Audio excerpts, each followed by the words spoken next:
Hey, good morning. What's poppin'? This your boy Jay the Comedian. How y'all doing today? How am I doing? I'm disgusted. But yeah, I'm disgusted. I'm just leave it at that. And the reason why I'm disgusted is because yesterday I put in a video about, so far 2 of the successful lawsuits against the Jehovah Witnesses. One being Candice Conti, and the other one being, I don't remember her name, but she was awarded around $30-something million. Candice Conti was awarded $28 million. Now, there's a lot of people in the comment section pointed out, a lot of the money that Candice Conti was awarded in her initial lawsuit, she's not going to receive. And so I was like, oh, well, let me look it up. And I looked it up, and it says that they initially was like, okay, you can't get that much. We're going to give you 15. And once I saw that, I'm like, all right, well, that sucks, but okay. But then I found out that 15 turned to 2. Well, close to 3, you know what I mean? And I'm just like, man, wow, what could have happened to make that drop so significantly, right? And then I read up on it. When I tell you I am disgusted on so many levels, bro. So, with the Candice Conti case, if you don't know, this case, I want to say, took place in California. And when she was 5 years old, and she was attacked by an elder, I believe, at her congregation, while she was supposed to be going out of field service, he would take her back and he would attack her over and over and over again. Now, with that said, the reason that the judge said he would not be allowing her to take the money was basically because he didn't want to set a precedent where churches and religious groups would have to inform churchgoers of a potential predator in their midst. He felt that was too much of a burden on congregation officials to have to inform their people that there was a predator in their midst. It's too much of a burden. Now, there's this Jehovah Witness guy named Daryl Wilbur, and he makes videos on YouTube talking about the Chris Conti case, especially when it first aired and he first found out about it, right? And he said some of the most disgusting things I've ever heard in my life.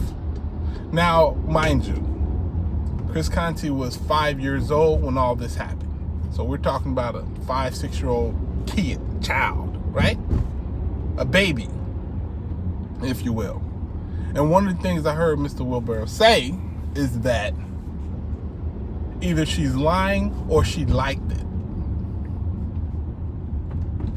Either she's lying or she liked it. 5-year-old. And this is a person who is a Jehovah's Witness. The disgust to even say something like that. I wouldn't even joke like that. And I make jokes, really inappropriate jokes. That's not even, it's not only not funny, it's if you think about it, it will make you vomit. It's that disgusting. But anyway, back to the judge, our good judge. He said that it's too much of a burden to protect the people inside of different congregations and churches. It sounded like he was trying to make a broad point in regards to keeping the Catholic Church safe, We don't want them to have all these lawsuits and stuff like that. But this is the thing, as far as it being too much of a burden. You know what else is too much of a burden?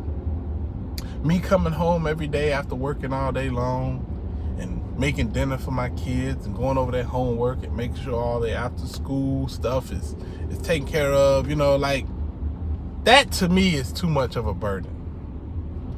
But I still do it because it's important.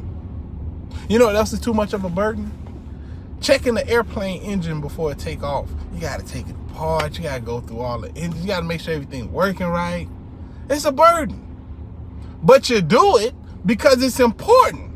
because you don't want the plane to fall out of the sky. You know what else is too much of a burden? Making sure that the cables that hold the elevator up is all, not rusted out or falling apart or if there's any damage. Like, making sure that all that, the stuff is heavy, it's dangerous, it's a burden. But you do it because you don't want nobody to fall to their death in an elevator. Yes, there are some things in life that are a burden, that are hard, that are difficult, but they're necessary. And I would argue that if there's somebody who is potentially a threat to your children or to other people, you should warn other people to at least keep their guards up. Okay, you don't want to have to call the police. Okay. As horrible as that is, don't get me wrong. That is horrible in itself, to not contact law enforcement. As horrible as that is, I'll accept that. Okay, cool. But the least you can do is make an announcement that somebody is a threat to your children inside the organization. That's the least you can do. You have no problem calling out when somebody's disfellowship or on public reproof or marked within the congregation. You have no problem doing that. But when there is a predator, you want to keep it under wraps. You want to send in little blue envelopes to Bethel and Warwick. Why won't you just protect your people? And it goes further than that. Because once Candice Conti was found out she wasn't going to get her money, I don't care about her not getting her money. Like, if I'm being honest with you, she's getting close to $3 million. I'm okay with that. That's still $3 million. I'm kind of salty that she didn't get it all, but it is what it is. What I am angry about is the fact that JWs are celebrating the fact that they won their case. Because you know what they were fighting for? They were fighting for the right to hide predators within their ranks. That's what they're fighting for. And they find some form of happiness saying Jehovah himself, God himself, made it okay for them to hide predators within their midst. And look at me like I'm crazy for not believing him. Here you go, people. All the people that say, yes, I've talked to God now. I felt him in my life. He's a presence. He's there with me. Really? Because he was also in the courtroom, according to the JWs. And he was there fighting for their right to hide predators inside of their ranks. Thank you, God. Appreciate it. Yeah, I'm an atheist. Absolutely. 100%. More agnostic than atheist, but you get the point. Because once again, your God has the opportunity, the clear and utter opportunity to fight for his people. Okay, you can't protect somebody from getting hit by a train. You can't protect somebody from, getting smashed in a car accident or something like that. Okay.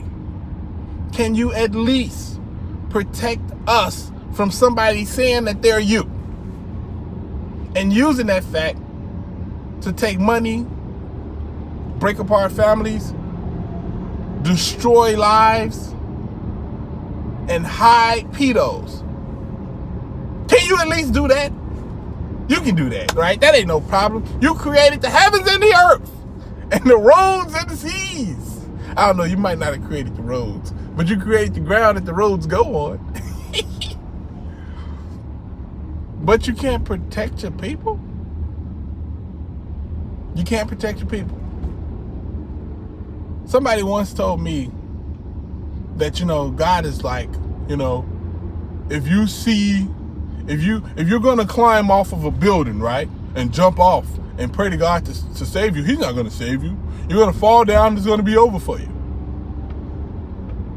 But this is the thing, though. Why wouldn't he save you? Well, because you're dumb. You're not being smart. Really? Because I'm a parent. And my kids, I don't think they're dumb. I just think they're young. They're immature. They're not ready yet. You know what I'm saying?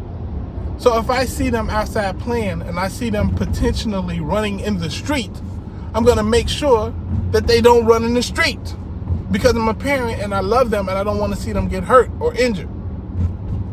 So I'm going to do my damnedest to make sure that doesn't happen. So if you're not doing the little bit of at least saying, hey, bro, don't jump off the building, bro. If you can't do that, then I can't consider you my father. I don't even know if I can consider you my friend. But definitely, if you're allowing people to hide predators within the congregation, why should I worship you? Why should I worship you at all? At what point? At this point now, you need to show yourself, bro. If you're there, show yourself. If you are there, show yourself. I don't think I'm being disrespectful. I think I'm being reasonable.